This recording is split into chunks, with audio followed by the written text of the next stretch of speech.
कोई कथा होती है क्या? क्योंकि हमने भी तो बचपन में गाय की पूंछ मरोड़ी है, कोई सेवा की क्या? हमको क्या पता था गाय क्या?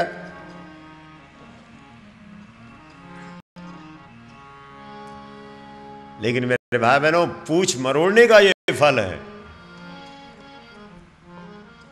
अगर पूंछ पकड़ करके गौ सेवा करते तो पता नहीं कहां होते, फिर तो जमीन पे कहां होते। वो धर्मराज का जब रथ चलता था तो 2 फीट ऊपर जमीन से। धर्म की उत्पत्ति गाय से होती है।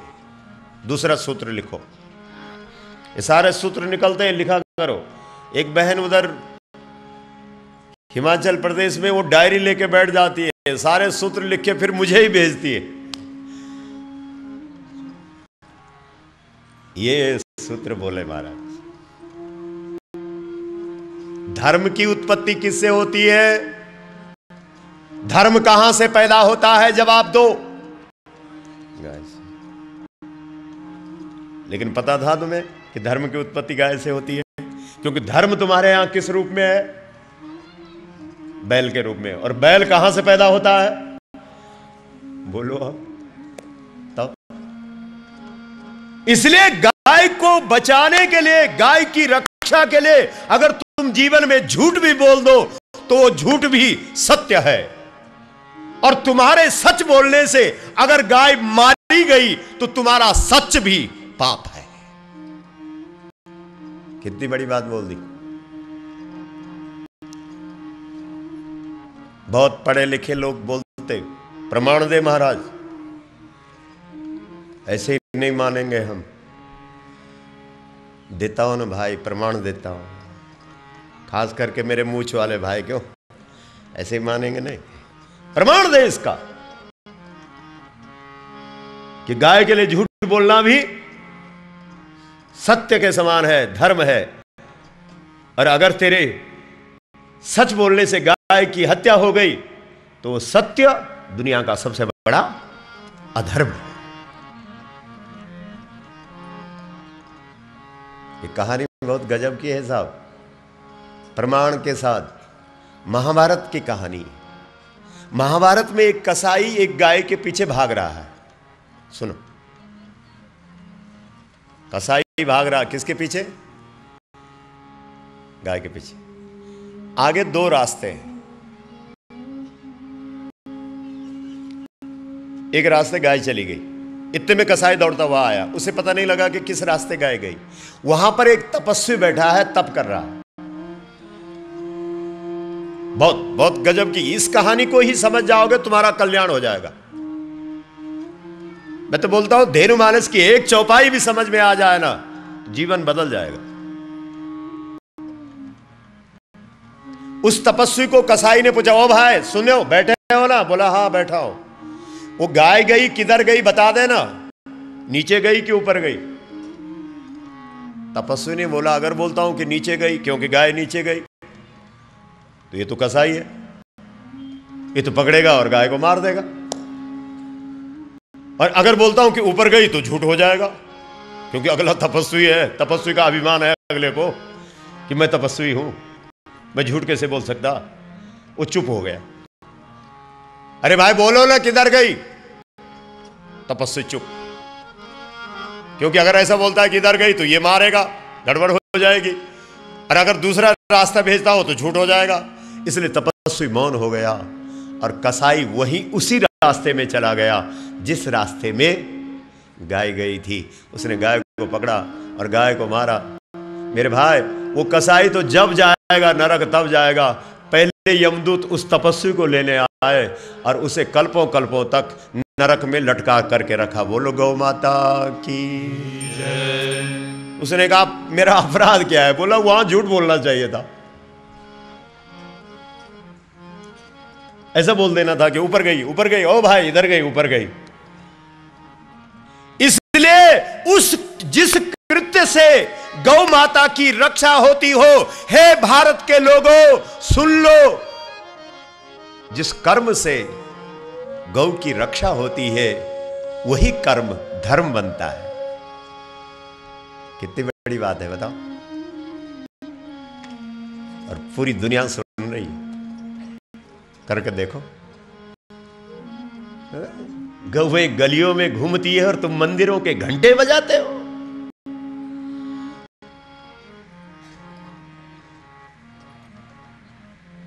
फिर भी अपने को पुण्य आत्मा समझते हो। इस भ्रम में मत रहना। धर्म की उत्पत्ति गौ से हुई है। तेरे जिस कर्म से गौ की रक्षा होती हो, वही कर्म धर्म का रूप धारण कर लेता है। वही कर्म धर्म बन जाता है। बताइए।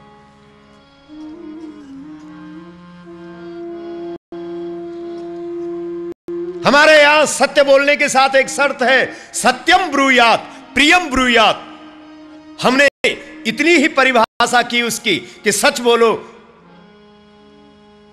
लेकिन प्रिय बोलो।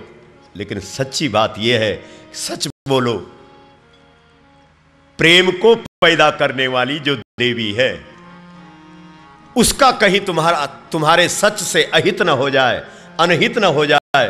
प्रेम को प्रकट करने वाली जो देवी है, प्रेम जिसने समाज को दिया है, वो देवी गाय है। उसका कहीं तुम्हारे सच बोलने से अनहित न हो जाए, ऐसा सच मत बोल लेना। ऐसा सच बोलना जिससे प्रेम की जननी की हमेशा रक्षा हो। और प्रेम की जननी कौन है? भूल गए? कल तो बताया था, गाय है। क्योंकि प्रेम किससे निकलता है? गाय से निकलता है। कहां से निकलता है? एक एक रोम से निकलता है। एक एक रोम से निकलता है। कितने रोम है? क्या जरूरत पड़ी होगी? किसी शास्त्र में कुत्ते के शरीर पर कितने बाल होते हैं कोई बता दो। सियार के शरीर पर कितने बाल होते हैं कोई बता दो। शेर के शरीर पर कितने बाल होते हैं कोई बता दो। लेकिन गाय के शरीर पर कितने बाल होते हैं, ये वेदों से लेकर के और पुराणों तक सारी बातें आई है। इसका मतलब गौ माता इस दुनिया में कितनी महत्वपूर्ण है, जिसकी ऋषियों ने एक एक रोम की गिनती करके बता दिया कि इतने रोम हैं, इतने बाल हैं। बोलो। तुम्हारे मंदिरों के अंदर कलयुग के लोग बहुत चालाक हैं साहब, बहुत चालाक। क्योंकि बिना गाय का मंदिर नहीं होता था। सुनो, क्योंकि सतयुग में तो गाय ही मंदिर था, त्रेता युग में भी वो चलता रहा, द्वापर युग में लोग थोड़ा चतुर हो गए, अर्थपूर्ण दृष्टि हो गई, धर्म दृष्टि खत्म हो गई, दुर्योधन जैसे लोग समाज में आ गए, तो उन्होंने कहा भाई धर्म गाय मंदिर है वो तो ठीक है, लेकिन गाय जहां रहे वो स्थान भी मंदिर है। एक नई परिभाषा शुरू हो गई द्वापर युग से। सतयुग और त्रेता तक गाय ही मंदिर है, किसी और मंदिर। सतयुग के ऋषियों को आप देख लो, कोई और मंदिर बनाने की, कोई वशिष्ठ ने कोई मंदिर बनाया हो तो बता दो, जमदग्नि और भरद्वाज ने कोई मंदिर बनाया हो तो बता दो, कश्यप और अत्रि ने कोई मंदिर बनाया हो तो बता दो। क्योंकि वो सतयुगी लोग थे, उनके लिए मंदिर गाय था। लेकिन युग बदले, धारणाएं बदली, बोला जहां गाय रहती है ना वो भी मंदिर होता है। जहां गाय होती है वहां वो भी मंदिर होता है, बल्कि वही मंदिर होता है जहां गाय होती है। इसलिए द्वापर युग तक हर मंदिर में गाय थी। जहां लोगों ने गाय देखी उसको मंदिर मान करके लोगों ने प्रणाम किया। प्रणाम, मंदिर है। बोला भाई तेरे को कैसे पता लगा कि ये मंदिर है? बोला गाय देखने रहा। इसलिए हम तो गौपीठ से बोला करते मेरे भाई, जिस मंदिर में गाय नहीं वहां प्रणाम भी क्यों कर रहे हो? बोलो बहुत जिगरा चाहिए इस बात को बोलने के लिए। क्यों? लेकिन हम बोल रहे हैं और सारी दुनिया सुन रही।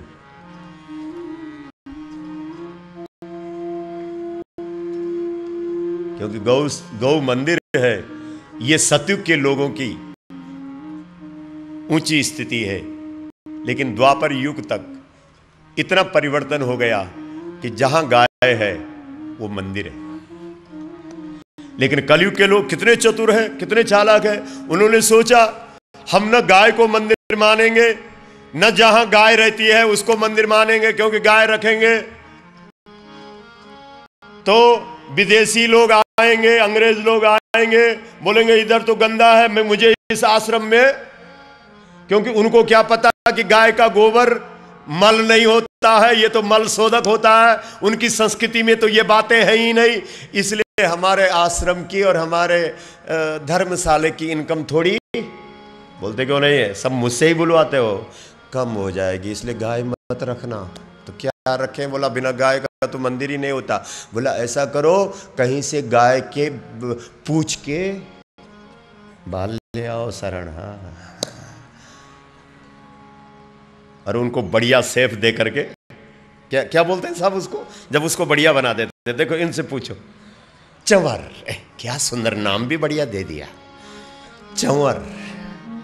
बोला इसको रख लो, मंदिर हो गया। बोलो गौ माता की जय। वाह रे तेरा शॉर्टकट, क्या गजब है, तू भी कम नहीं है रे। इसलिए कलयुग के मंदिरों में आपको गाय नहीं मिलेगी। कलयुग के मंदिरों में थैली का दूध चढ़ता है, लेकिन मंदिर में एक चंवर जरूर रहा करता है, क्योंकि बिना गाय के कोई मंदिर ही नहीं होता है। इसलिए प्रमाण देने के लिए गाय तो नहीं रख पाया है, लेकिन गाय के पूंछ के बाल सजा करके रख दिए हैं, और यह सिद्ध करने का प्रयास करता है कि मेरा मंदिर भी मंदिर है। बताइए साहब, बोलो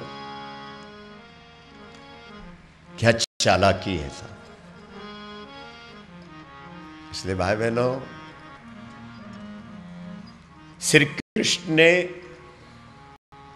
गुरु माता से बोला, मैं भागवत सुना रहा हूं आप, गुरु माता से बोला मैं गुरु दक्षिणा देना चाहता हूं। पहले गुरुदेव से बोला।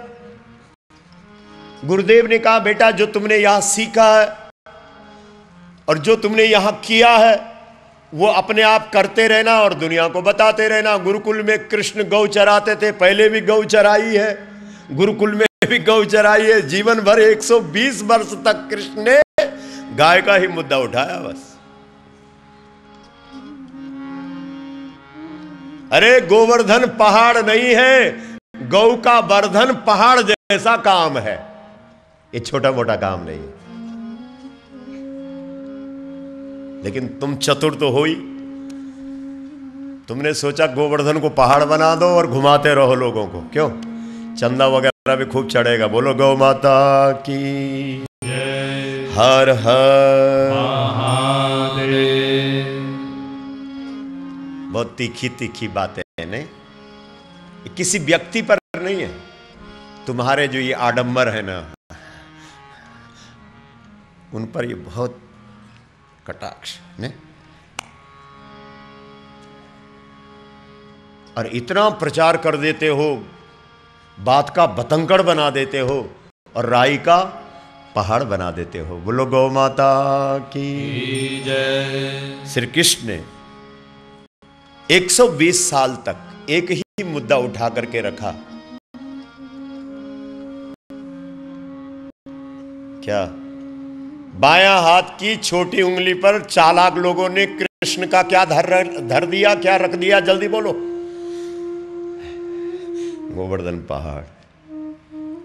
बाईं तरफ दिल होता है, दिल से श्री कृष्ण ने 120 साल तक एक ही मुद्दा उठाया, और वो मुद्दा था गो वर्धन, गौ को बढ़ाना है। बस मेरा एकमात्र काम है गौ माता को बढ़ाना।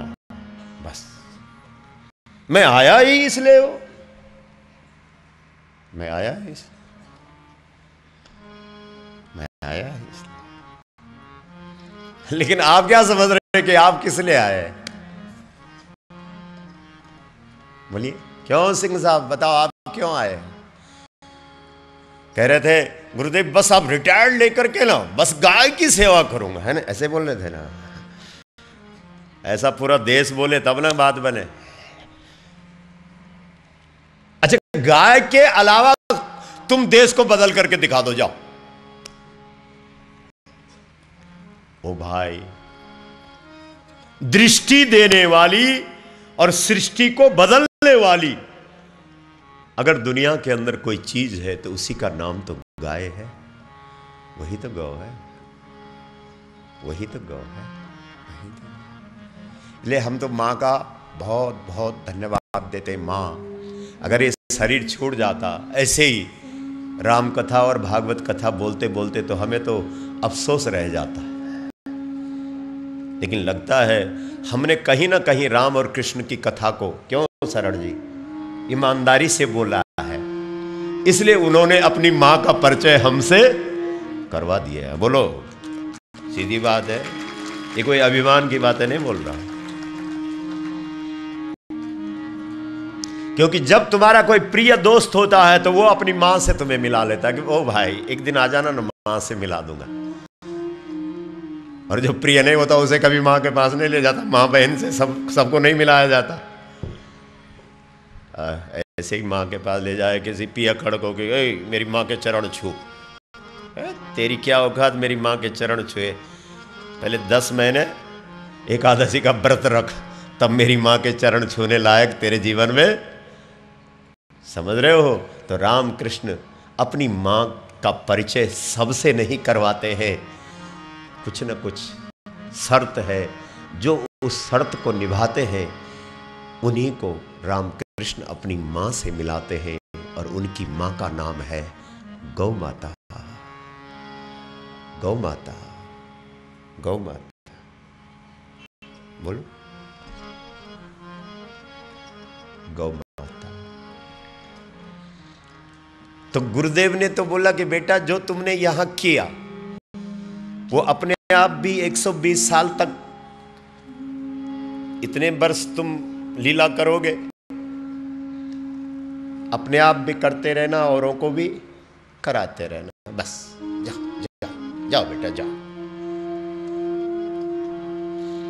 लेकिन इसने कहा भाई गुरु जी की बात तो ठीक है, लेकिन गुरु माता को छोड़ दूं, क्योंकि गुरु माता, गुरु यानी बड़ा, महान, माता बने माता, महान माता। तो हमने आपको कहा था कि जो 9 देवियां हैं, 9 देवियों के नाम में केवल एक ही देवी के नाम पर महान शब्द है। प्रथमम शैलपुत्री, महान नहीं है। द्वितीयम ब्रह्मचारिणी, महान नहीं है। तृतीयम चंद्रघंटेति, महान नहीं है। कुष्मांडेति चतुर्थकम, कुष्मांडा चौथी है, महान शब्द नहीं है इसके साथ। पंचमम स्कंद मातेति, स्कंद माता के साथ महान शब्द नहीं है। षष्ठम कात्यायनी, सप्तमम कालरात्रि, महान। अब आया महान, अब आया महान शब्द। कौन है वो? महान गौ इति चा अष्टमम। महान जो गौ है वही 8वीं देवी है, वही 8वीं देवी है। इसलिए गुरु का मतलब महान होता है, गुरु का मतलब बड़ा होता है, गुरु का मतलब श्रेष्ठ होता है, गुरु का मतलब भारी होता है। जैसे धरती का गुरुत्वाकर्षण, गुरुत्वाकर्षण, गुरुत्वाकर्षण। इसलिए जो महान माता है वो कौन सी माता है? धरती माता है। और धरती माता का चेतन स्वरूप क्या है? गाय है। इसलिए उस महान माता के पास, उस धरती माता के पास, उस गुरु माता के पास, उस गौ माता के पास जाकर के कन्हैया ने बोला मैं दक्षिणा समर्पित करना चाहता हूं। गुरु माता ने कहा मेरा इकलौता बेटा था जो समुद्र में, देखो कहानी क्या लिखी है और उसका रहस्य क्या है, ध्यान देना, क्योंकि ये कहानियां रहस्यात्मक है। कथा वक्ता कहानियां सुनाने के लिए नहीं बुलाया जाता है। उन कथाओं का जो रहस्य है, उन कहानियों का जो मर्म है, उसको सुनाने के लिए, उसको बताने के लिए कथा वक्ता बुलाया जाता है। समझ रहे हो? इसलिए इकलौता बेटा था, उस समुद्र में डूब गया, इस अथाह समुद्र में डूब गया, उसे जीवित कर दो। यही गुरु माता की दक्षिणा है।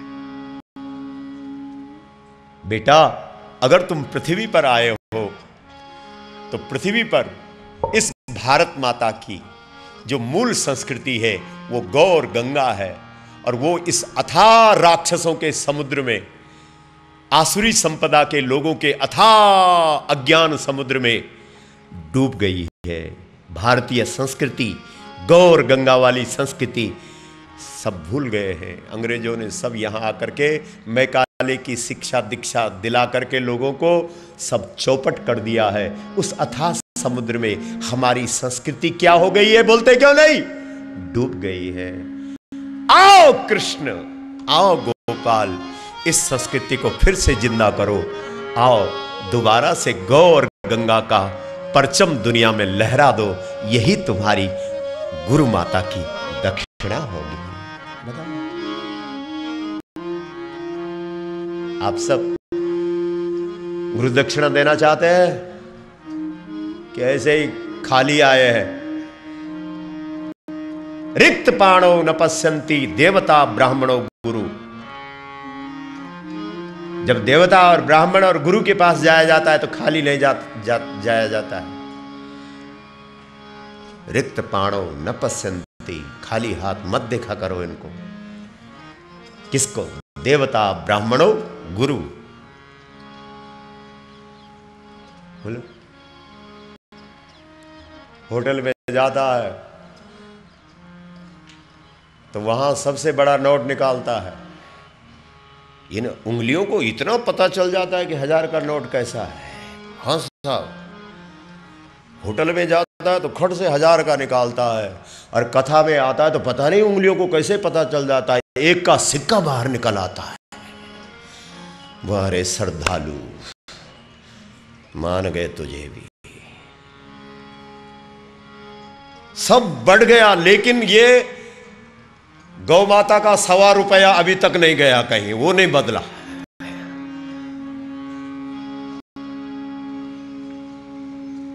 नहीं, अपने आप 5000 का, 10,000 का, 50,000 की साड़ी या सूट पहना हुआ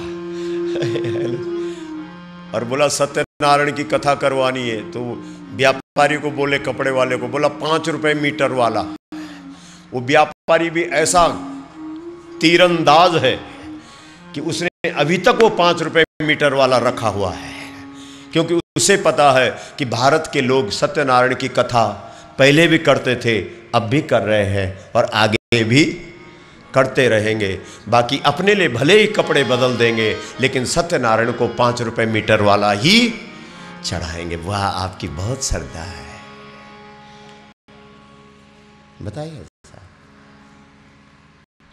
क्या बताएं? इसलिए जो संस्कृति हमारी मर गई है, गौ और गंगा, उसे जिंदा करो। ये दक्षिणा है। बोलो, दोगे? कोई तुमसे रुपए नहीं, रुपए तो देने वाले देंगे। क्यों? बोलो, ये काम है। ये ऋषि बोलते हैं। एक बात बता दो आप, जब हम व्यासपीठ पे आते हैं ना, तो ये मत समझना कि पता नहीं क्या क्या पढ़ के आता है। ये कहीं लिखा हो तो बता दो, किसी किताब में। हम तो माँ से बोलते हैं जब इस व्यासपीठ पर आते हैं, माँ देख, हम तो तेरे पहले श्रोता हैं, सुनाना माँ, मुझे सुनाना, सुनाना, सुनाना। इसलिए हम व्यासपीठ पर बैठते हैं तो श्रोता बन करके बैठते हैं। और जब आप लोग उधर से प्रणाम करते हैं तो हमको पता होता है कि आप हमें प्रणाम नहीं कर रहे हैं, आप उस पीठ को प्रणाम कर रहे हैं, आप गौ माता को प्रणाम कर रहे हैं। इसलिए हम भी मन ही मन प्रणाम करते हैं कि जिसे आप प्रणाम करते हैं उसे हम भी प्रणाम करते हैं। अगर हम ये समझ लें कि आप हमें प्रणाम कर रहे हैं तो यही गड़बड़ हो जाएगी। इस देश में परंपरा है, जब आप कथा में आते हैं तो आप अपने पैरों का निकाल लेते हैं। निकालते हैं कि नहीं? क्योंकि पैर को पद बोलते हैं। बिनु पद चलई, बिनु पद चलई सुनई बिनु काना, कर बिनु कर्म करई विधि नाना, आनन रहित सकल रस भोगी, बिनु बाणी बक्ता बड़ जोगी। लोग पैर का तो उतार देते हैं, लेकिन सिर पे भी एक सवार होता है, उसे नहीं उतारते। सिर पे क्या सवार होता है? पद। हाँ, ये पैर सिर पे चढ़ जाता है। मेरा समाज में ये पद है।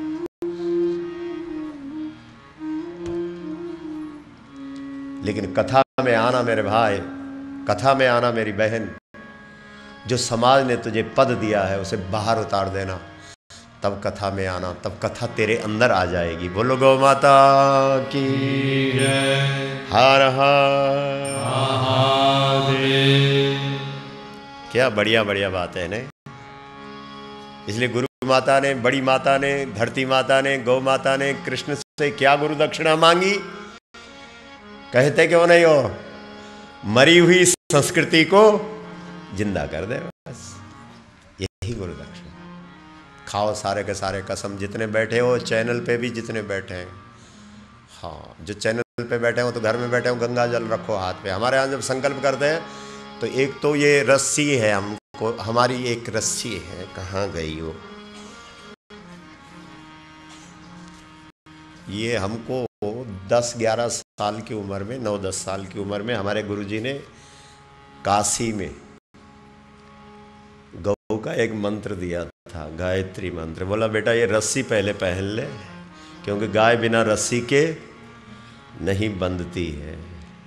तो इसलिए इस देश में जब संकल्प होता है तो इस रस्सी को लेकर के और गंगा जल साथ में हथेली के में डाल करके होता है कि मैं धरती पर आया हूँ तो मैं गुरु दक्षिणा चुकाने का भरसक क्या, जितनी मुझे ताकत भगवान तूने दी है, मैं अपनी पूरी ताकत इस दक्षिणा को देने में लगाऊंगा। और जो गौ गंगा आज लोगों ने भूल दी है, जो मार दी है, उसे बचाने के लिए अपनी पूरी जिंदगी लगा दूंगा। मैंने तो कर दी, अब तुम भी लगाओ। जिसके पास ये है वो ऐसा कर लो, जिसके पास नहीं है वो हाथ ऐसा कर लो, ऐसे कर लो। चलो भावना से गंगा जल उसमें भर दो। जल्दी करो, कर क्यों नहीं रहे हो? अपने अगल बगल देखो, जो नहीं करता मारो उसको थप्पड़। ये भी कोई बात है? करो। क्यों नहीं कर रहे हो? चंद्रन उठाओ, वैसे करो हाथ। अरे करो, करिए साहब, आप हमारे जो नए मेहमान हैं, उठाओ।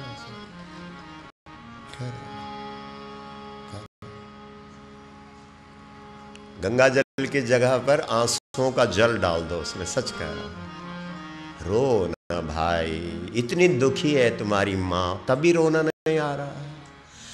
हाँ, इस देश के लोग इतने कुलिस हो गए, इतने कठोर हो गए हैं कि माँ की मृत्यु पर रोते ही नहीं। मैं भी नहीं रोया था, है ना? बोलो। इसलिए आंखों का जल, आंसुओं का जल हथेली पर भरो।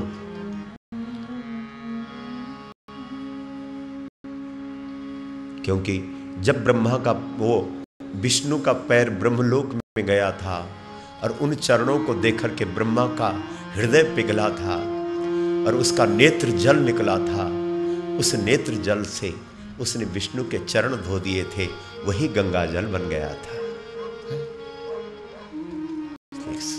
संकल्प करो, हे भगवान तुमने मुझे जो ताकत दी है, तुमने जो मुझे शक्ति दी है, मैं इस शक्ति का पूरा का पूरा उपयोग गौर गंगा को बचाने में करूंगा। हो गया। बोलो गौ माता की जय। जय गौ माता, जय गौ माता, जय गौ माता, जय गौ माता। आनंद आया साहब, क्योंकि मुझे पता है कि भारत के लोग झूठ, इतना पतन नहीं हुआ उनका कि वो संकल्प कर लें और फिर पीछे हट जाए। नहीं नहीं, गाओ शरण जीवो चौपाई रामायण की, जिसमें वचन न जाए।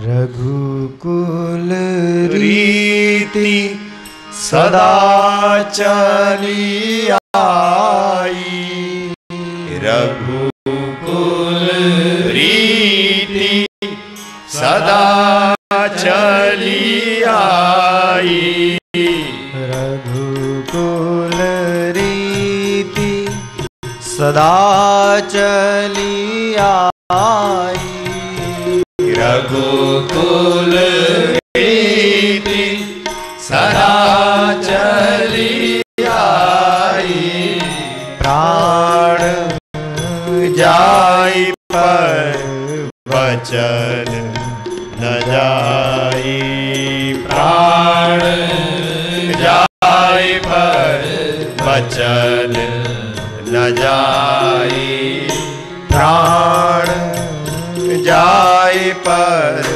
वचन न जाई, प्राण जाए पर वचन न जाए, प्राण जाई पर वचन न जाई, प्राण जाई पर वचन न जाई, प्राण जाई पर वचन न जाई, प्राण जाई पर वचन न जाई।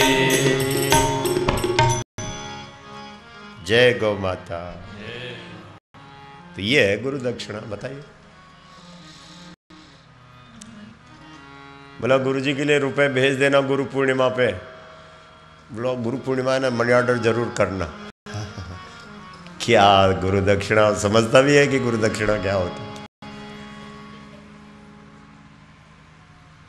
जो तेरे देश के गुरुत्व का कारण था, जो तेरे देश के गौरव का कारण था, धन्य देश जहां बह सुरसरी। यह देश धन्य क्यों था? क्योंकि इस देश में क्या बहती थी? गंगा। और ये गंगा का उद्गम कहां से था? कहां से है? चलो है बोल देते हैं, गौमुख से। इसलिए गौर गंगा अलग नहीं। कई लोग बोलते महाराज जी अब तो गंगा पे बोला, चुप रहा रहे तू। तुझे पता क्या है हम किस पे बोलते हैं? हमारी मां गंगा बोलती है, और कब वो किस स्वरूप का वर्णन करती है, ये सबके बस का है क्या? इसलिए गौ और गंगा में कोई भेद नहीं है, समझना। हम गौ पे बोल रहे हैं, समझना गंगा पे ही बोल रहे हैं, क्योंकि गंगा का ही रूप है। गंगा को गंगा रूप देने वाली ही तो गौ है।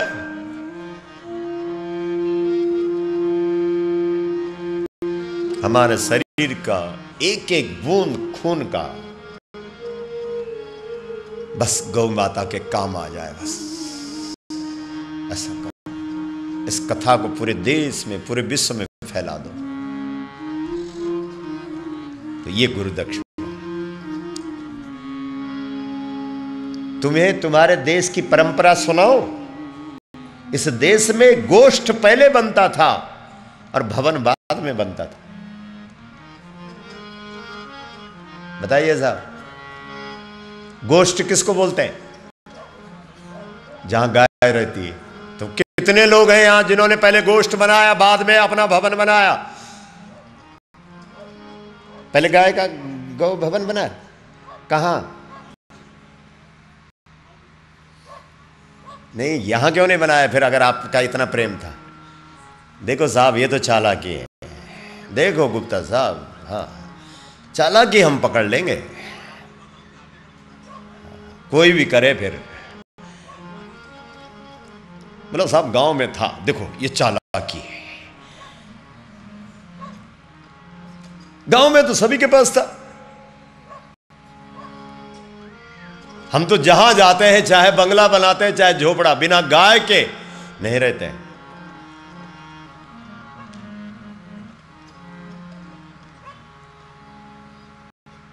पहले गाय, क्योंकि तुम्हारे यहां नियम था, पहले घर में गाय आएगी फिर इंसान आएगा। आपको मालूम है कि जहां पर आपको मकान बनाना है, वहां की, इस देश के अंदर ऐसी परंपरा भी है कि वहां की मिट्टी देखी जाती है। मालूम है आपको? कितने भाई बहन यहां बैठे हैं जिन्होंने मकान पहले से बनाने से पहले अपनी मिट्टी दिखाई थी? देखो देखो देखो, नियम है ना, यहां परंपरा है ना। क्या दिखाया जाता है तुमको पता ही नहीं था। तुम तो पता नहीं उस मिट्टी को लेकर के कहां कहां भागे होंगे। लेकिन बताओ क्या देखा जाता है उसमें? उसमें यह देखा जाता है, जब तुम उस मिट्टी को किसी जांचने वाले के पास या परखने वाले के पास ले जाते हो, तो वो सिर्फ ये देखता है,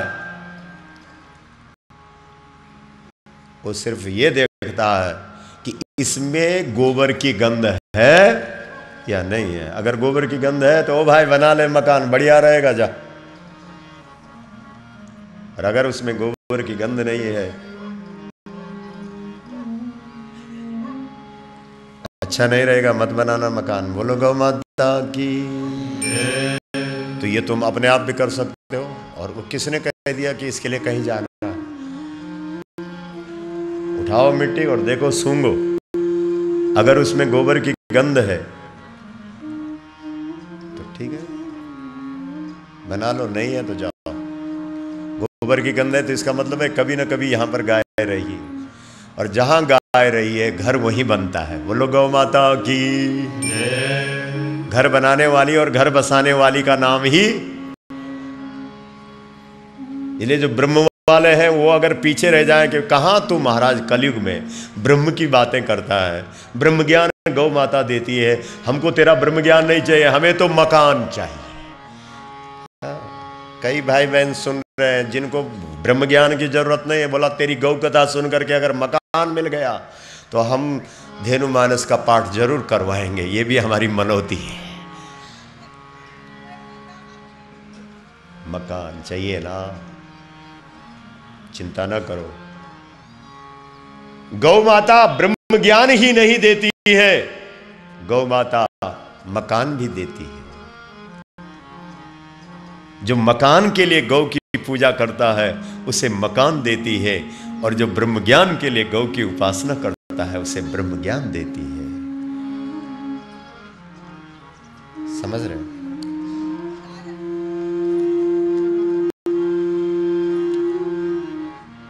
ठीक है ना? जब कथा शुरू हो जाती है ना तो इधर मत आने दो किसी को। तुम लोग ऐसे ही बैठे रहते हो।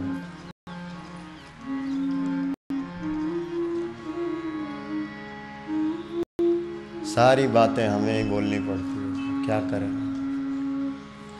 ये गौ बन गए ना, इसलिए गड़बड़ है। बोलो गौ माता की। हर हर महादेव।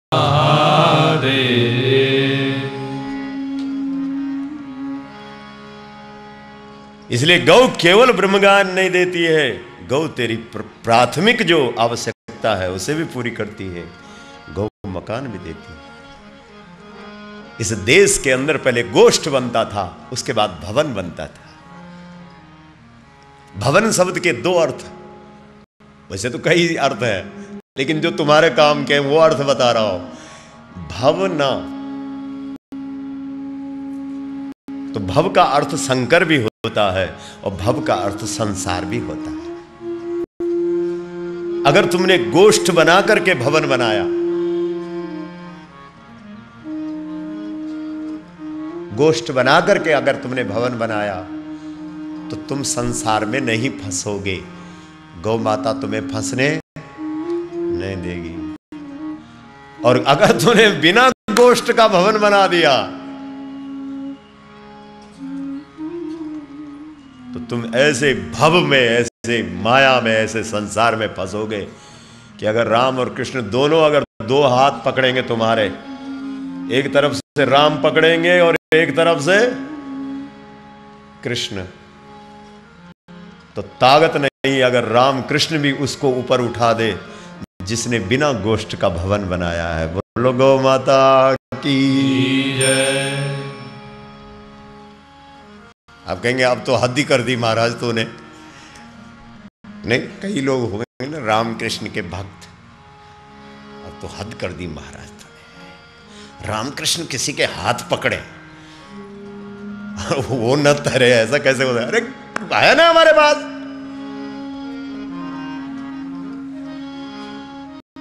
रावण गौद्रोही था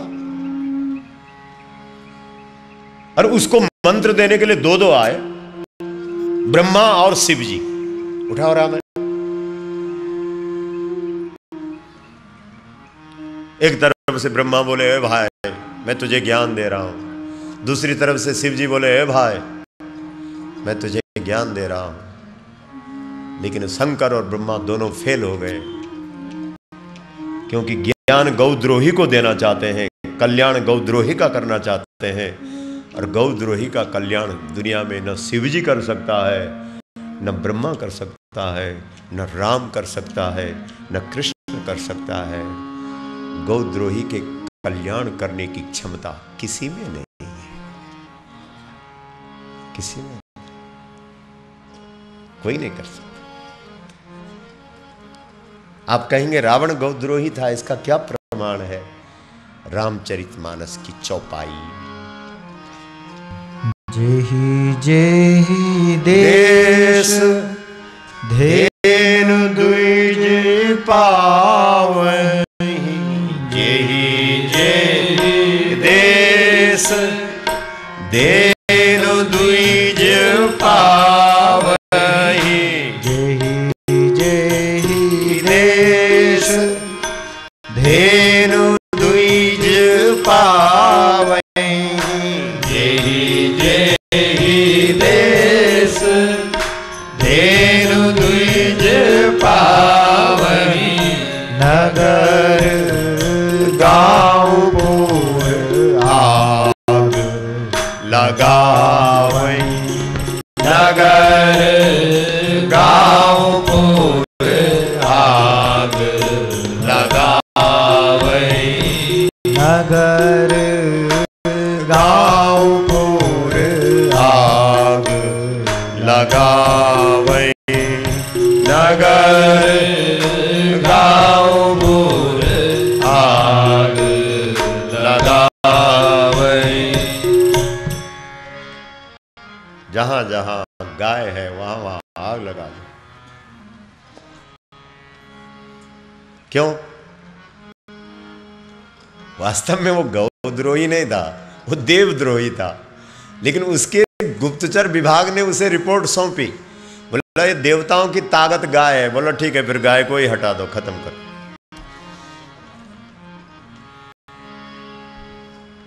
जो देव संस्कृति को बढ़ाए, जो साधु को साधु बनाए, जो ब्राह्मण को ब्राह्मण बनाए, जो संत को संत बनाए, जो देवता को देवता बनाए, उस गाय को आग लगा दो।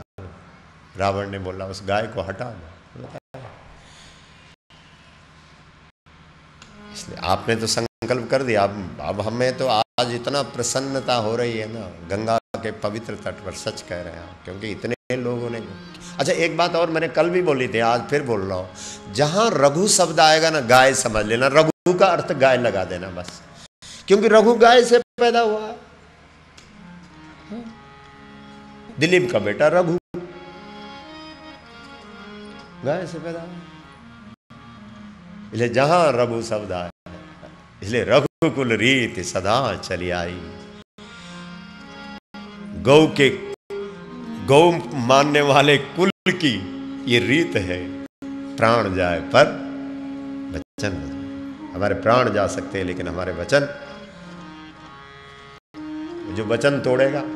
इसलिए हम आपसे ये कहना चाह रहे हैं कि धर्म का जो आविर्भाव है वो गाय से हुआ है। गौ को बचाने के लिए तुमने झूठ भी बोला तो वो क्या बन गया? धर्म। बोलो गौ माता की जय। जय गौ माता। जय गौ माता। अगर मुझे कोई दैवी शक्ति आकर के पूछे कि तुझे दुख क्या है, तो मुझे एक दुख है बस,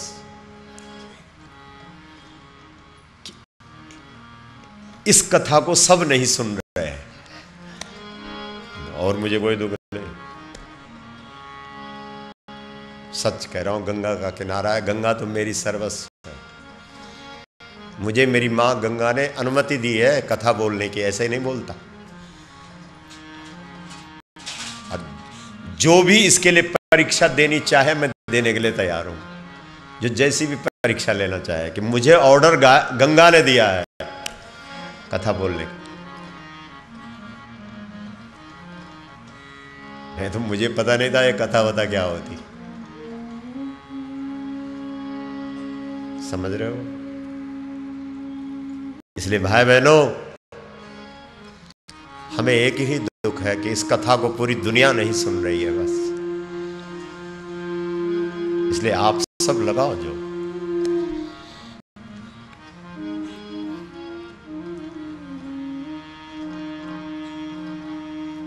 राम बनाने वाली गाय, कृष्ण बनाने वाली गाय। कल प्रसंग चल रहा था कि नंदस्त्वात् मज उत्पन्ने जाता लादो महामना आहूय विप्रान वेदज्ञान स्नातः सुचिर अलंकृतः। इस देश में किसी और को सजाने की प्रथा ही नहीं थी, परंपरा ही नहीं थी। यहाँ तो केवल गाय को सजाया जाता था। बताओ कितनी माता बहनें जो गाय को सजा के आई हैं कथा में।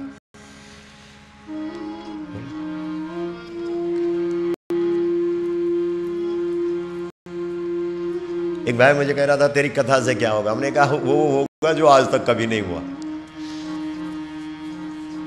1 लाख गाय तो लोगों के घर में पहुंच गई है, और 59 गोधाम बन गए हैं तात्कालिक व्यवस्था।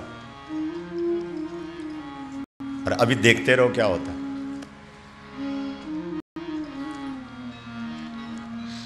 हमने गौ कथा में बोला,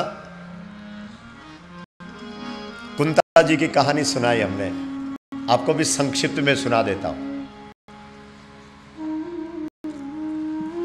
कुंता जी जब छोटी थी, ये कुंता जी कौन है? भूल गए?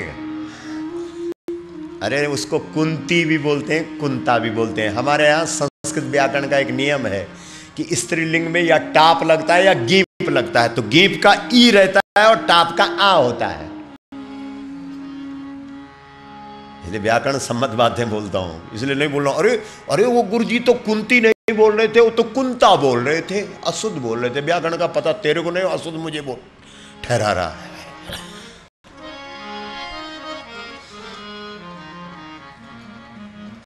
स्त्रीलिंग में क्या क्या लगता है?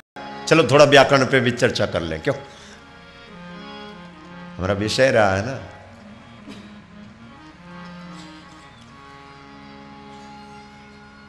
शरण जी, स्त्रीलिंग में गीप और टाप, तो गीप का तो ई रहता है, इसलिए जैसे नदी, गीप की बड़ी ई होगी। जैसे हरि है तो वो स्त्रीलिंग नहीं। टाप का आ रहेगा, तो जहां आ होगा आखिर में समझ लेना ये कोई नारी है, स्त्रीलिंग है। ई बड़ी ई होगी, समझ लेना ये स्त्री है। तो कुंती बोलो या कुंता बोलो, बात एक ही है। बोलो कुंता माता की जय, कुंती मैया की जय। तो कुंती जब छोटी थी, अपने पिताजी के घर रहती थी, छोटी बालिका। हमारे यहाँ मैंने एक दिन पहले भी चर्चा की थी कि बेटा पैदा होता तो कोई नहीं बोलता कि घर में राम आ गया या भगवान आ गया कोई नहीं बोलता। लेकिन बेटी पैदा होती है तो लोग बोलते हैं देवी आ गई, बधाई हो भैया, बधाई हो, बधाई। देवी आ, इसलिए कुंता अपने घर में क्या थी? देवी थी। क्योंकि वैसे भी 2 वर्ष से लेकर के और 10 वर्ष तक की जो कन्याएं हैं वो साक्षात देवी है। मतलब जिनके घर में ऐसी कन्याएं हैं उनको किसी देवी के मंदिर वंदिर जाने की जरूरत नहीं है, उसी की पूजा करो। दिन सुबह एक सुंदर फराक पहनाओ जो थोड़ी हल्की गुलाबी हो, दोपहर में लाल पहना दो, और शाम के समय में जिसमें थोड़ा हरापन हो। क्यों? सजाओ सजाओ सजाओ, गौ और कन्या को सजाओ। और इस देश में दोनों की दुर्दशा है, बताओ। जिनके घर में है वो तो सजाना, और जिसके घर में 9 कन्या हो उसका तो क्या गुण गाना साहब, धन्य है। अच्छा, यहां तो नहीं है कोई, हम उनका सम्मान करेंगे। चलो ये माला डालेंगे उनके गले में। जो 9 कन्या वाली मां कोई बैठी हो तो आ जाओ।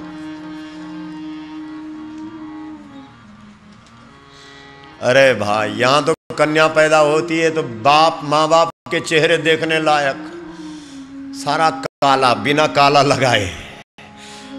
क्या रे, इसलिए हम तो कथा में बोला करते हैं कि कम से कम 3 तो होनी ही चाहिए, कम से कम। ठीक ठाक हो जाए, 9 हो जाए तो कहना ही क्या है। बोलो गौ माता की जय।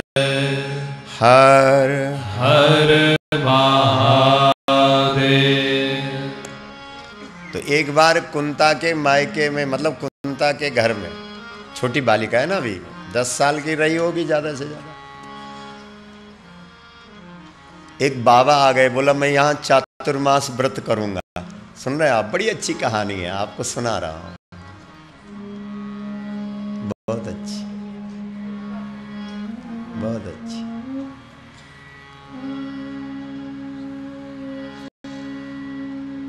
कहीं उस भाई की तरह मत बोल देना कि साहब कहानी क्यों बोलते हो। ये गोस्वामी तुलसी की चौपाइयों में भी कहानी शब्द है। हाँ। बोला साहब ये जो व्यास जी है ना, कहानी बोलते हैं, हम कोई बच्चे हैं क्या? ओ भाई, मुझे पता ही नहीं कि तुम बहुत अच्छे हैं।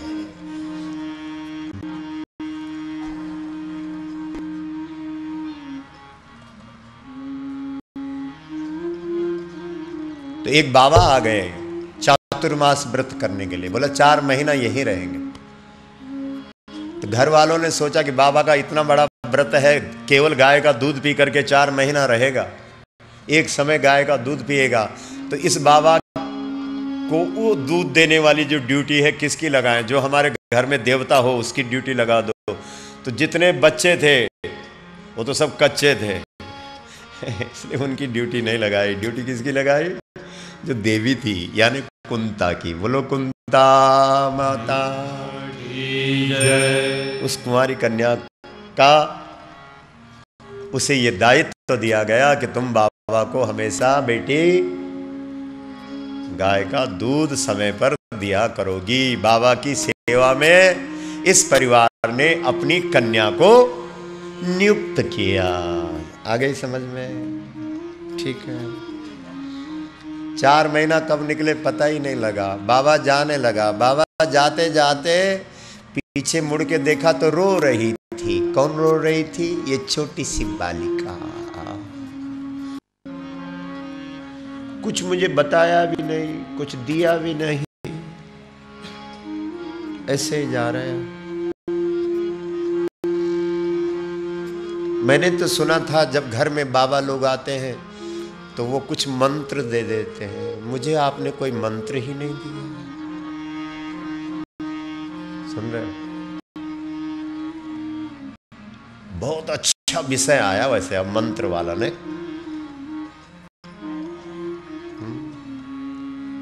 इस देश में बाबा लोग मंत्र क्या देते थे वो भी सुन लो। वो नहीं जो आजकल मिलता है।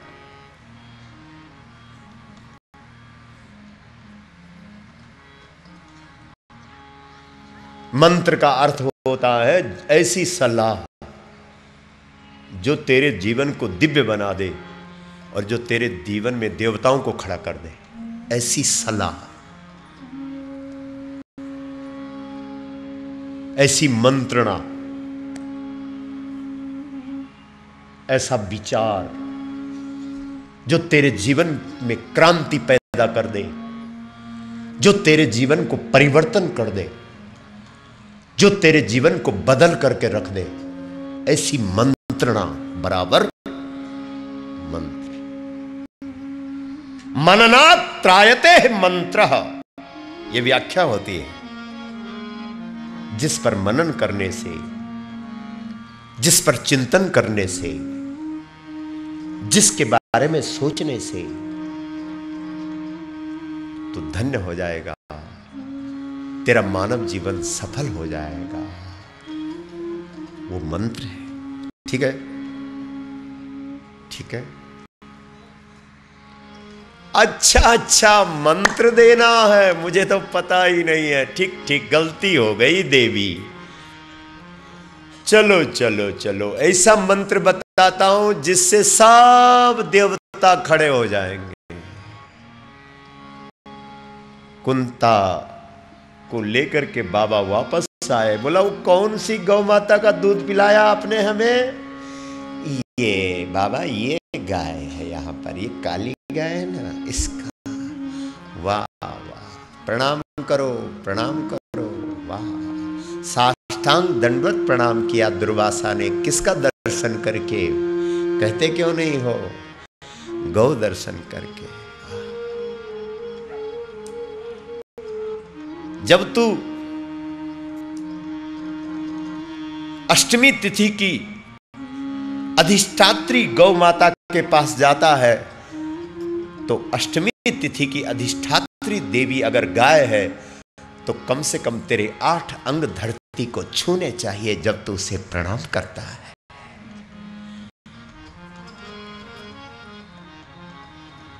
जब तू उसे प्रणाम करता है और एक एक शरीर का एक एक रोम, 2 के ही रोम की गिनती है, या तो गाय के रोम की गिनती है या फिर मनुष्य के रोम की गिनती। और मनुष्य के रोम बहुत कम है गाय के सामने, क्योंकि मनुष्य के शरीर पर कितने रोम है? 3.5 करोड़। और गाय के शरीर पर कितने रोम है? 33 करोड़। बोलो तो। प्रणाम। तो छोटी सी बालिका कुंता बोले, बाबा तुम गौ माता को ऐसा प्रणाम कर रहे हो? अरे बोला, इसी में तो सब देवता हैं। अच्छा, कौन कौन? अरे कौन कौन, कोई 1-2 है क्या? सूर्य इसमें, चंद्र इसमें, विष्णु इसमें, शिव जी इसमें, भैरव इसमें, नरसिंह इसमें, राहु इसमें, हाँ, शनि इसमें, मंगल इसमें, बुध इसमें, बृहस्पति इसमें, धर्म इसमें, अश्विनी कुमार इसमें, वायु इसमें, इंद्र इसमें। अरे देव ही नहीं, देवताओं का राजा इसमें।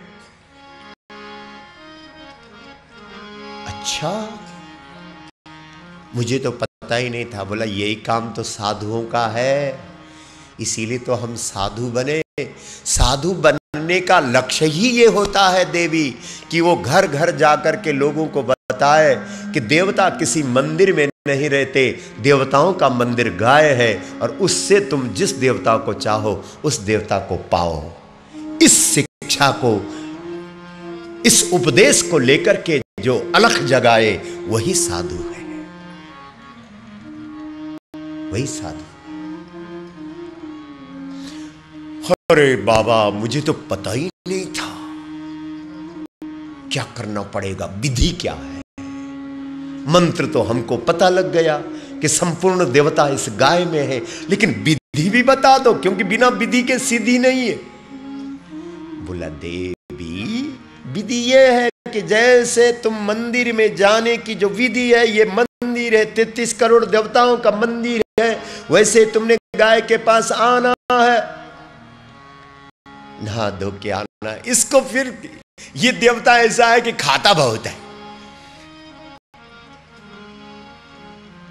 आपको मालूम होगा, भैंस को खिलाओ, ज्यादा दोगे तो चुप हो जाएगा और बैठ जाएगा और जुगाली करने लग जाएगा। अच्छा, गाय को कोई चुप करके दिखा दे, चल तो डालते जाओ और खाती जाएगी। तू ही हारेगा, वो खाने में हारने वाली नहीं है।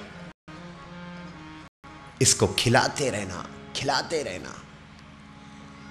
कितना खिलाना है? बोले खिलाने के दो प्रकार हैं, एक चारा है और एक दाना है। क्यों साहब? तुम लोग जब खाते हो तो कितने प्रकार का है? मूल 6 प्रकार का, क्योंकि रस कितने होते हैं? 60 रस।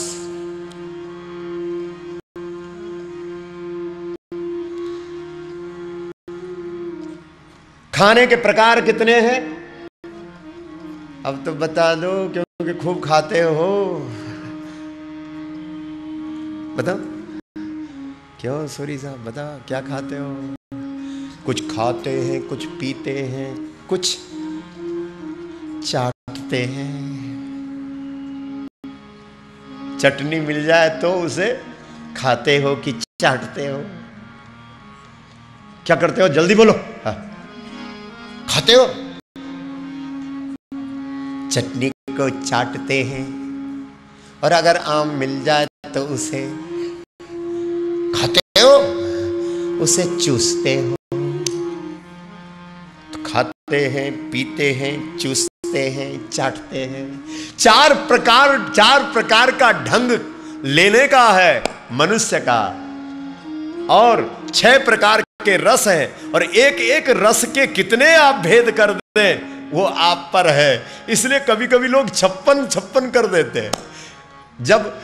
जब जो मूल गौशाला है जहां से ये सब चल रहा है, उत्तराखंड उत्तरकाशी जनपद चोपड़धार, जहां से ये सब ऊर्जा मिल रही है, जहां से ये सब आदेश चल रहे हैं, जहां 108 ब्राह्मणों के द्वारा 6 महीने तक यज्ञ चला। जब वहां 6 महीने का यज्ञ चल रहा था तो एक दिन ऐसा आया, वहां 66 प्रकार के व्यंजन बने। तुमने तो 56 ही देखे हैं ना, हमने तो 66 देखे। गौ के लिए और गौ माता के लिए जितना व्यंजन बना सकता है गाय के लिए बना।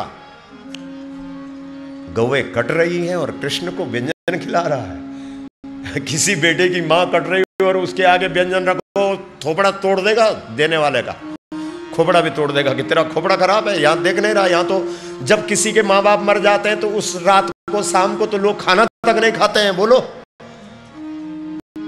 हाँ परंपरा है साहब इस देश में, चूल्हा नहीं जलता।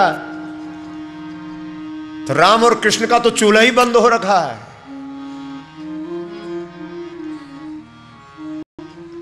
सच कह रहा हूं, सच कहने में परहेज क्या है, लेकिन चटोरे जीव के चमड़े का बैग लेकर के आगे आगे चलते और बेचारा पति देवता चूहे की तरह पीछे पीछे। हाँ, तो पति देवता चूहा कब बनता है? गणेश का वाहन जब बिना गोबर का हो जाता है, हाँ तब चूहा हो जाता है पीछे पीछे। लेकिन साहब क्या करें, विवाह तो अपने हाथ पे नहीं होता ना, ये तो किस्मत की बात है। कुछ चीजें तो किस्मत से होती है, कुछ अपने हाथ पे होती है। हानि लाभ जीवन मरण जस अवजस किस्मत हाथ विधि हाथ। बोलो, ये तो अपने हाथ पे नहीं है साहब। इसलिए गौतम का विवाह एक बड़े बाप की बेटी से हो गया, और वो छोटा मोटा बाप नहीं, वो दुनिया के जितने बाप है उन बाप का सबका दादा है वो। बोलो ब्रह्मा जी महाराज की जय। ब्रह्मा की बेटी से साहब शादी हो गई, बताओ। क्योंकि ब्रह्मा की बेटी अहल्या है, और अहल्या दुनिया में सबसे सुंदरी थी। और एक दिन ब्रह्मा अहल्या को लेकर के, अपनी बेटी को लेकर के जा रहे थे, रास्ते में गौतम का आश्रम पड़ा। गौतम को कहा, अरे ऋषि, मेरी बेटी कुछ दिन तेरे साथ यहाँ रहेगी, क्योंकि मुझे बहुत जरूरी जाना है, इसलिए मैं यहाँ इसको रख रहा हूँ। ब्रह्मा चले गए, वापस आए, बहुत बरसों बाद आए, लेकिन पता लगा कि गौतम ने उनकी बेटी की तरफ कभी देखा भी नहीं, आंख उठा करके भी नहीं देखा।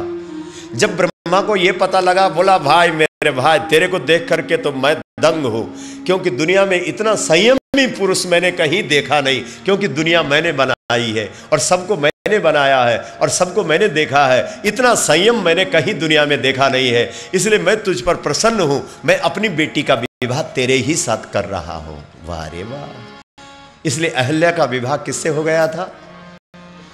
गौतम से। लेकिन गड़बड़ हो गई। क्यों?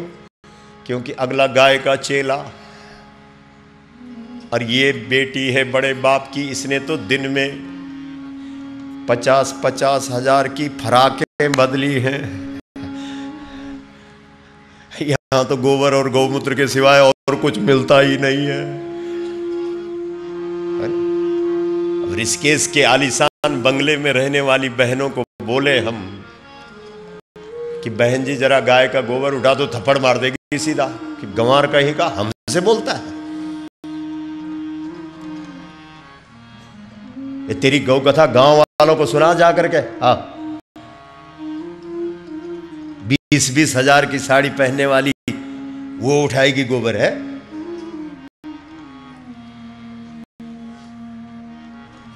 इसलिए गौतम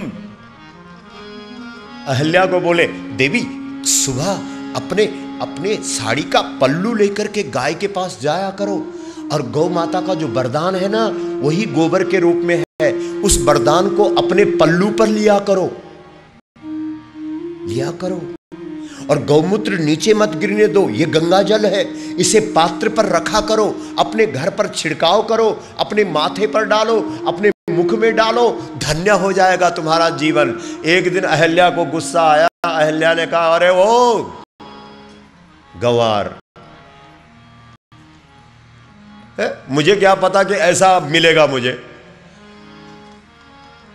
ये तो बाप का मरे जिसने ऐसा। हाँ, कभी कभी बेटियां बाप को ऐसा देती है ना, कहां फंसाया, कोई और नहीं मिला उसे, इसी को देना था क्या?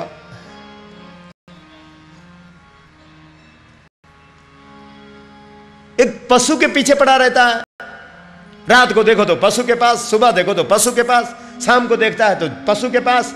अरे मुझे पशु नहीं बनना, तू बन, ब्रह्मा की बेटी हूं, ब्रह्मा की। कोई तेरे घर में ये पशु का मल उठाने के लिए नहीं आई। और जैसे गौतम ने सुना, तूने मेरी मां को, जो ऋषियों की अधिष्ठात्री देवी है, जो ऋषियों की इष्ट है, जो संसार को बनाने वाली है, जिसने संसार को प्रकट किया है, तूने उस गौ माता को पशु बोला। जो नारी गाय में पशुत्व देखती है, वह नारी जड़ हो जाती है, वह शिला बन जाती है, वह शल्या हो जाती है। उन नारियों को यह श्राप है।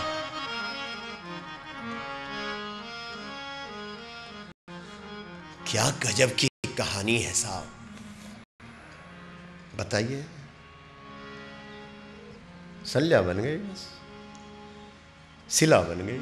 शिला बन गई मतलब अब न उठने लायक न बैठने लायक। उठाएंगे तो 4 आदमी चाहिए, 2 इधर से, 2 आगे से, 2 पीछे से। उठ माता जी उठ, क्या करें, क्योंकि 4 कुंटल का तो शरीर है। व्यावहारिक है कि नहीं, बोलो। अच्छा, ये सब ऋषिकेश से नीचे ज्यादा दिखाई देता है। अपने पहाड़ों में जाओ, अरे साहब क्या यो यो यो, वो हमारे यहां बोलते हैं ना, हनुमान जी क्या बजाते हैं। एक भाई कहने लगा, लगा हुआ था, मैंने कहा क्या कर रहा? बोला हनुमान जी को प्रसन्न कर रहा। मैंने कहा तेरी खोपड़ी बिल्कुल ही खराब है, किसने बता दिया तुझे कि चुटकी बजाने से हनुमान खुश हो जाता है? बोला आपने शायद कथा नहीं सुनी क्या? बोला वो राम जी के लिए जो है ना, वो जमाई वाली चुटकी बजाते रहते थे। अरे हमने कहा ऐसा मतलब नहीं रे, मर्म होता है इन कथाओं का। हनुमान उसे कहते हैं जो चुटकी में हर काम को कर देता है, उसे हनुमान बोलते हैं। कोई भी काम दो तो हाँ महाराज, यो चुटकी चुटकी, कहीं आज हनुमान का ही दिन तो नहीं? आज हनुमान कैसे आ गए? शरण क्या है? मंगल। अरे बात बन गई साहब, बोलो हनुमान जी महाराज।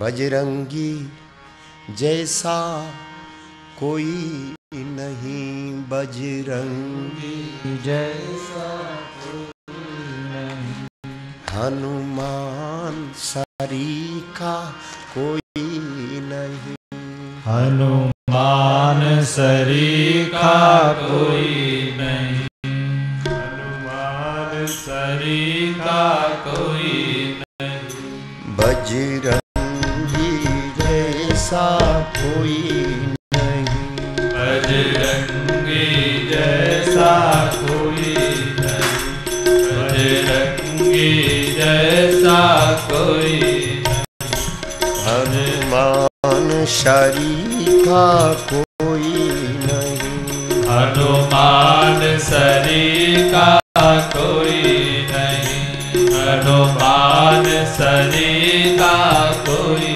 नहीं, असुरों को आग के गोले हैं, असुरों को आग के गोले हैं, साधु संतों को बड़े भोले हैं, साधु संतों को बड़े भोले हैं, इनका सा जग में कोई नहीं, इनका सा जग में कोई नहीं, इनका सा जग में कोई नहीं, बजरंगी जैसा कोई नहीं, बजरंगी जैसा कोई नहीं, हनुमान सरीखा कोई नहीं, हनुमान सरीखा कोई नहीं, ऊपर सूरज तक जाते हैं, ऊपर कहाँ देखो? सूरज तक, कितनी ऊंची पहुंच है बताओ? ऊपर सूरज तक, बाल समय रवि भक्ष लियो तब ऊपर सूरज तीनों लोक भयो अंधियारो। आहा, क्या पहुंच है? ऊपर सूरज तक जाते हैं, नीचे पाताल में आते हैं। वाह, नीचे कहाँ राम लखन को छुड़ाने के लिए कहाँ पहुंच गए बताओ? नीचे पाताल में आते हैं, ले जगह न इनकी कोई नहीं, ले जगह नहीं, इनकी जगह कोई नहीं ले सकता। हाँ, कमाल। जगह नहीं इनकी कोई नहीं, ये जगह नहीं इनकी कोई नहीं, बजरंगी जैसा कोई नहीं, बजरंगी जैसा कोई नहीं, बजरंगी देखो जो बात हम कहना चाहते हैं वो अब आ रही है। बजरंगी जैसा कोई नहीं, चुटकी में काम को करते हैं। जरा चुटकी बजाओ, चुटकी। काम को करते हैं, चुटकी काम को करते हैं, चुटकी में काम को करते हैं, हर क्षण हर जगह ये मिलते हैं, हर क्षण हर जगह ये मिलते हैं, हर क्षण हर जगह ये मिलते हैं, हर क्षण हर जगह ये मिलते हैं, गौ पूछ विराजे कोई नहीं, गौ पूछ विराजे कोई नहीं, गौ पूछ विराजे कोई नहीं, हनुमान शरीखा कोई नहीं, हनुमान सरीखा कोई नहीं, बोलो हनुमान जी महाराज की जय। पवन तनय संकट हरन मंगल मूर्ति रूप। पवन तनय, जिनका तन क्या है? पवन, यानी जो दिखते नहीं है और करते हैं, उसे हनुमान कहते हैं। लेकिन कलयुग के लोगों ने, क्योंकि साहब हनुमान के नाम पर मंगलवार को बड़ी कमाई है साहब, क्षमा करना, अब क्या करें, जब विषय आता है तो खोलना पड़ता है। बहुत कमाई साहब। एक जगह हम गए कहीं उधर, पता नहीं कौन सा प्रदेश, अब प्रदेश का नाम भी लेंगे तो पीछे पड़ जाएंगे। तो उन्होंने हनुमान ऐसा बना रखा है कि हनुमान की मूर्ति के ऊपर से प्रसाद डालो तो नीचे से निकलता है। हमने कहा वाह रे वाह, बोलो हनुमान जी महाराज की जय। क्या बढ़िया इनकम का साधन है साहब कलयुग में हनुमान।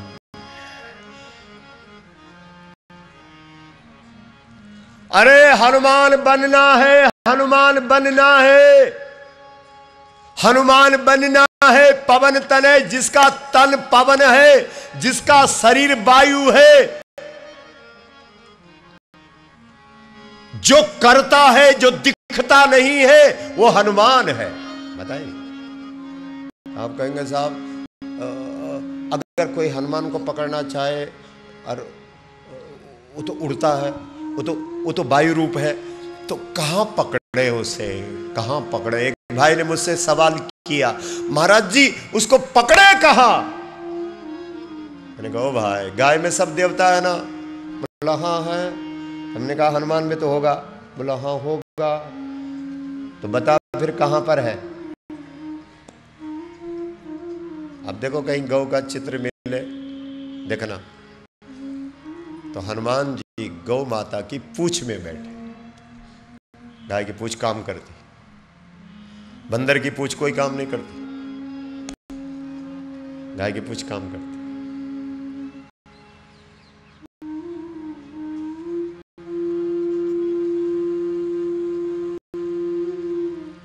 अगर हनुमान को पकड़ना चाहते हो मेरे भाई बहनों, आस्था चैनल के माध्यम से पूरी दुनिया इसका श्रवण कर रही है, कान खोल करके सुन लो, अपनी डायरी निकालो, पेन निकालो, लिख दो, कलम निकालो, लिख दो।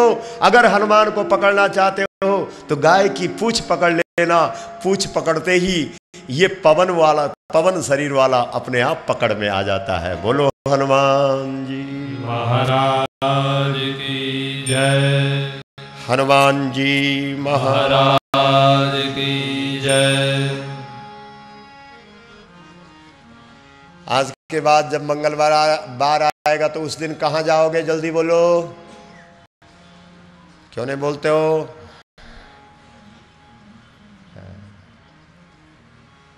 एक ट्रक चारा और ऋषिकेश देहरादून वाले सब कहां जाएंगे? वो जो हमारी गौशाला थानों में है ना,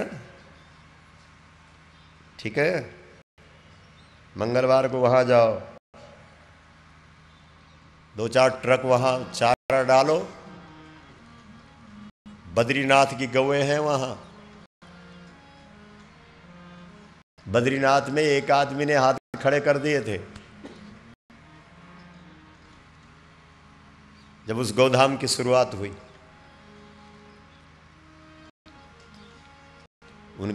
उनकी पूंछ पकड़ लेना। अगर सपने में हनुमान ना आए तो देख लेना, करके देखना जाओ।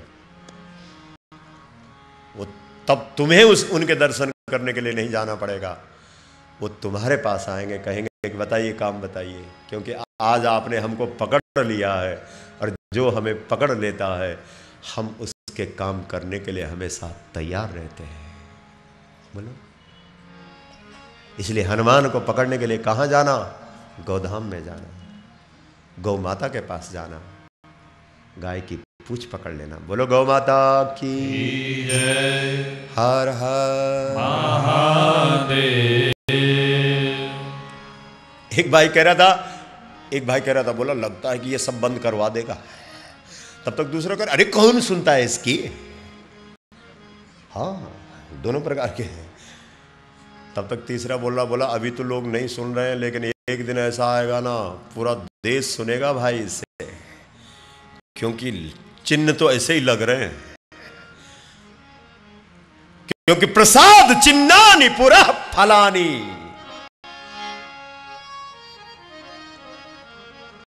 क्योंकि इसे कोई नकार नहीं सकता। ये तुम्हारे देश की सबसे पुरानी कथा है। ये गौ माता तुम्हारे ऋषियों की इष्ट है। ये गौ माता तुम्हारे राम और कृष्ण की धरती के लोगों। शिव जी तुम्हें गाय ने दिया, राम तुम्हें गाय ने दिया और कृष्ण तुम्हें गाय ने दिया। जिस लिंग पर गाय का दूध ज्योति के स्वरूप में गिरा, वहां ज्योतिर्लिंग खड़ा हो गया। जिस कोख में गाय का दूध गिरा, उस कोख से राम ने जन्म लिया।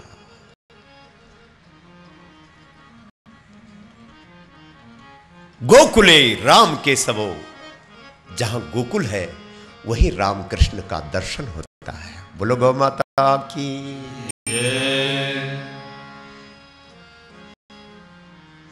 हनुमान बनो, हनुमान। काम करो, कुछ काम करो, समझ रहे हो? करना धरना कुछ नहीं, लगे रहे। आरती श्री हनुमान। आगे क्या है ऐसा? लला की।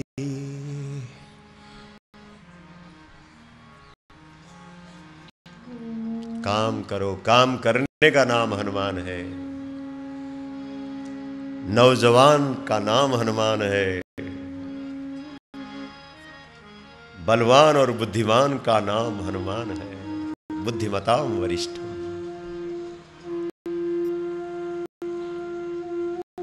देह विशाल परम हरुआई। हनुमान जी महाराज के बारे में सुंदरकांड गोस्वामी तुलसीदास जी लिखते हैं, देह विशाल परम हरुआई। शरीर बड़ा है, बढ़ा दिया है राक्षसों, क्योंकि राक्षस जब तक शरीर नहीं देखते तब तक मानते ही नहीं। जब देवता आते हैं तो हनुमान वायु रूप रख लेते हैं, क्योंकि देवताओं की दृष्टि सूक्ष्म होती है और वो अपनी सूक्ष्म दृष्टि से इस सूक्ष्म दिव्य तेज को देख लेते हैं। लेकिन जब असुर आते हैं तो असुरों के सामने जब तक बड़ा भारी भरकम शरीर नहीं आता है तब तक उनके पल्ले बात पड़ती नहीं है। जब तक कोई साधु हेलीकॉप्टर से नहीं उतरता है और उस पे फूलों की बरखा नहीं होती है तब तक असुर उसे साधु भी नहीं मानते हैं। बोलो गौ माता की। इसलिए हनुमान जब देव बस्ती में जाते हैं तो सूक्ष्म स्वरूप धारण करके जाते हैं, और जब असुरों की बस्ती में जाते हैं, जब उनको दिखाते हैं, तब देह विशाल तुम्हारे लिए, क्योंकि तुम्हारी मोटी नजर है ना, इसलिए मोटे बन के आएंगे तुम्हारे सामने। बोलो हनुमान जी महाराज की जय। हनुमान जी महाराज की जय। इसलिए मेरे भाई बहनों, जब नारी, अहल्या की कहानी सुना रहा हूं, जब नारी क्या हो जाए बताओ? बोलो। गौ सेवा से विमुख हो जाए, तब उसके शरीर में जड़ता आ जाती है, तब उसका शरीर भारी हो जाता है, तब वो कुछ कर ही नहीं पाती है। तब उसकी जड़ता को दूर करने के लिए कोई ऐसा भगवान चाहिए जो उसके लिए भगवान बन करके आ जाए, और वो ऐसा भगवान वही हो सकता है जो नंगे पैर गायों का काम कर रहा हो, नंगे पैर बन बन जा करके गायों का काम कर रहा हो, ऋषियों की एक एक झोपड़ी में जा जा करके पूछ रहा हो, तो तुम्हारी गाय ठीक तो है? ठीक तो है, ठीक तो है। और ऐसा कौन है बताइए? कहते क्यों नहीं हो ऐसा? ऐसा कौन है बताओ? ऐसा कौन है? ऐसा राम है। परिषत पद पावन शोक न सावन, प्रगट भये तप पुंज सहे।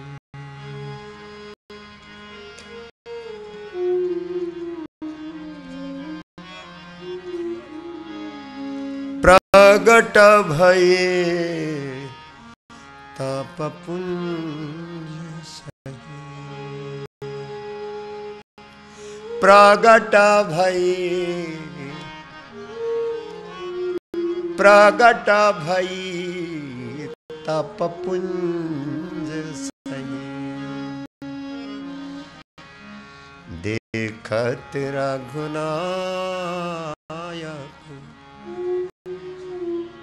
देखत रघुनायक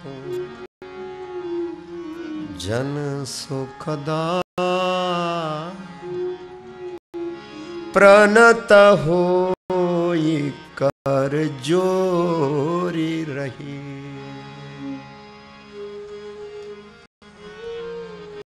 मैं नारी अपावन। आहा क्या गजब है। मैं नारी अपावन प्रभु जग पावन। ओहो गजब हो गई। मैं नारी अपावन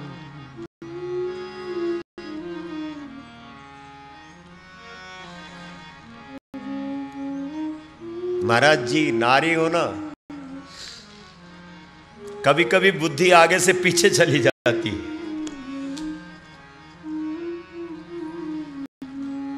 मैं नारी अपावन प्रभु जग पावन। धन्य है दयालु, आज उन चरणों का दर्शन कर रही हूं जिन चरणों से क्या निकली है, गंगा निकली। यही भांति सिधारी गौतम नारी।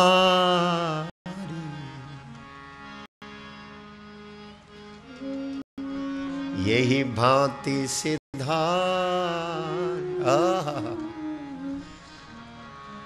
यही भांति सिधारी गौतम नारी। जुगल नयन ओहो जुगल नयन जलधार बही। जुगल नयन जलधार बही। यही आप भी बोलो ना इस पंक्ति को। यही भांति सिधारी गौतम नारी। जुगल नयन जलधार बही। जुगल नयन ओहो जुगल नयन जलधार बही। वारे राम जी क्या काम कर दिया महाराज आप। जो माताएं गौ सेवा से विमुख हो गई थी उनको लाइन पे लगा दिया। मां तेरा जीवन बिना गाय का नहीं है। अगर गाय नहीं रखेगी ना, बिना काम के शरीर बेकार हो जाएगा, शरीर भी जड़ हो जाएगा, बुद्धि में भी जड़ता आ जाएगी। गाय का दूध नहीं पिएगी तू जड़ हो जा, लेकिन अपनी संतान को जड़ बना देगी तो कंपटीशन में क्या करेगा। जमाना कंपटीशन का है, इसलिए बेटों को क्या दूध पिलाओ, बोलो जल्दी। लड़का लड़कियों को, बेटा बेटियों को, पुत्र पुत्रियों को कौन सा दूध पिलाना है? खास सारी माताएं कसम के आज के बाद बेटे को कंप्यूटर माइंड बनाना है तो गाय का दूध पिलाना है। बोला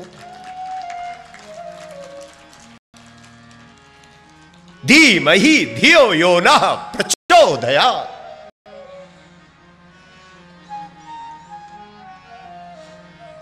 अरे साहब कब तक चलेगा ये थैली का दूध बताओ? इस दूध की थैली और बुद्धि कर दी बिल्कुल मैली। बाप का गला और मां का गला पकड़ने के लिए वो मैली बुद्धि वाला तैयार है। बोलो इस देश के अंदर लोग कांच के गिलास से पानी नहीं पीते। साधु महात्माओं को दोनों बोलो रहने दे। हाँ नहीं है सोना चांदी का तो कम से कम स्टील का तो ला। कांच के गिलास पे मेरे को पानी देता रहे, इतनी समझ नहीं है तेरे को। आप बताओ क्यों? ऐसा क्यों? स्टील से तो बढ़िया है कांच। स्टील पे तो जो एक बार लग जाता है उसको धोना बहुत मुश्किल होता है, कांच तो तुरंत साफ हो जाता है। अरे भाई क्योंकि लोग कांच का गिलास मदिरा पीने के काम में लाते हैं, इसलिए साधु बाबा बोलते हैं, बोला जिस गिलास से लोग दुनिया में शराब पीने का प्रचलन हो उस गिलास से हम पानी भी नहीं पीते। बोलो गौ माता की जय। जय गौ माता। जय गौ माता। आज संकल्प करके बैठे हैं ना आप, इसलिए हमें बहुत अच्छा लग रहा है। हाँ देखना फिर तो कौन सी कहानी सुना रहे थे शरण जी? भूल ही गए। अरे कुंता,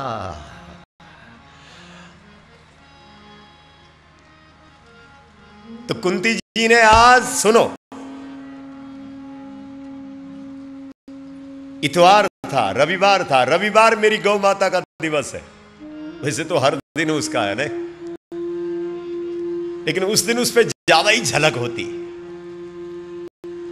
क्योंकि सूर्य केतु नाड़ी उस दिन ज्यादा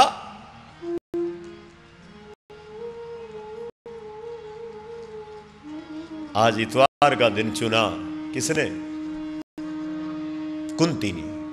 बस ब्रह्म मुहूर्त से ही गौ माता के पास चली गई। वो तो जाती है हमेशा नहा धो करके। उसने साहब 108 प्रकार का तो दाना इकट्ठा किया और 100 प्रकार का चारा इकट्ठा किया। बताइए, कई लोग बोलते हैं अरे साहब तू आकाश की मत हाका कर, कौन ला सकता है 108 प्रकार का दाना? ये हवाई बातें करता है। हमने कहा अगर हमने स्रोतों में ही खड़ा कर दिया जिसने 108 प्रकार का दाना लाया हो तो क्या करेगा? बोला करके दिखा। अच्छा चलो, किसने खिलाया अपनी गाय को 108 प्रकार का दाना? उठो तो, उठो तो। इधर क्या देख रहे हो? उधर देखो, देखो। ताली बजाने में भी कितने ईर्ष्यालु हो, कितनी जलन हो रही बताओ। बोला हमने तो कभी दर्शन भी नहीं किया, अगली ने 108 दाना खिला दिया। बताइए,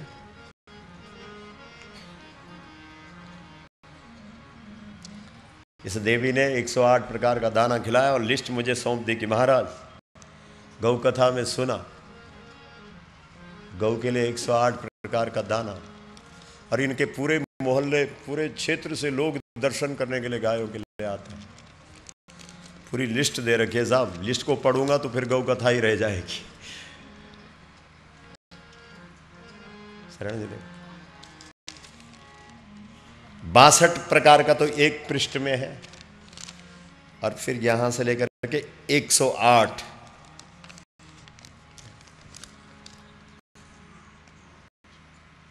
और ऐसे देश में कई लोग हैं। आप क्या समझते हैं? कथा काम कर रही है, क्या समझ रहे हो? अब कोई पूछेगा हमसे प्रश्न कि तेरी कथा क्या काम कर रही है?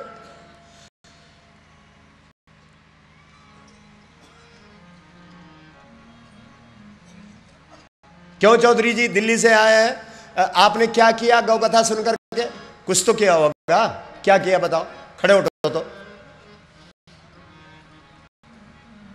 कुछ तो किया होगा, दूध घी गाय, क्या किया तुमने?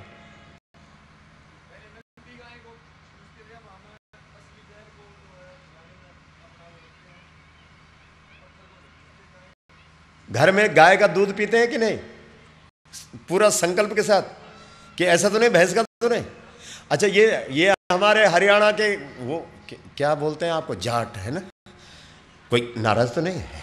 हाँ बैठो बैठो, जाट हमारा जाट भैंस का दूध पीता था, लेकिन जब से गौ कथा सुनी गाय का दूध पीना शुरू कर दिया। ताली बजाओ एक बार, बोलो बोलो। अरे जब गौ कथा ले, जाट पता किसको बोलते हैं? जो सीधा मोटा रखे, करना तो करना। जब उसकी समझ में मेरी गौ कथा आ गई तो कौन छूटा? बोलो। इसलिए एक नहीं लाखों प्रमाण इस देश के अंदर ऐसे हैं जिन्होंने गाय का दूध वाले तो मुझे लगता है करोड़ों पे पहुंच गए। ये अंबाला से गोपाल जी आए, जरा उठो, कहां पर है? अच्छा तुम्हारे यहां क्या हुआ गौ कथा से? उठो, बोलो वहीं से जल्दी, खड़े उठो, क्या हुआ? ये बोलते हैं पूरे नगर में जहां देखो बोला 10-10 कदम पर लोग जो है बोरियां उड़ेल देते हैं। लोग बोलते क्या कर रहा? अरे बोला गौ कथा सुनी रे। बोला अब गाय माता है उस थोड़ा खाती है और उसके बाद उसी के ऊपर लेट करके चुगानी करती है। अरे तो भाई क्या नहीं होगा गौ कथा से? बता, एक बार इनके लिए भी ताली बजा दो, क्योंकि शुरुआत इन्होंने की। बोलो गौ माता की जय।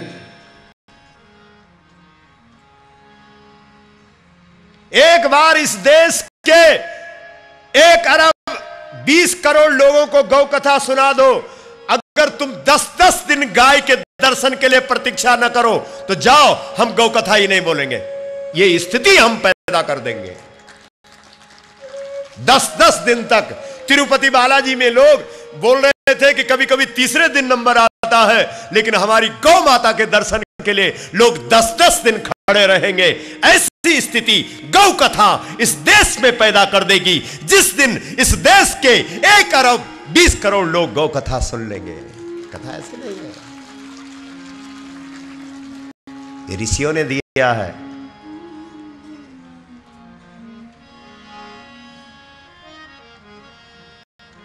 एक बार गाय की महिमा सुनो तो, गाय है क्या?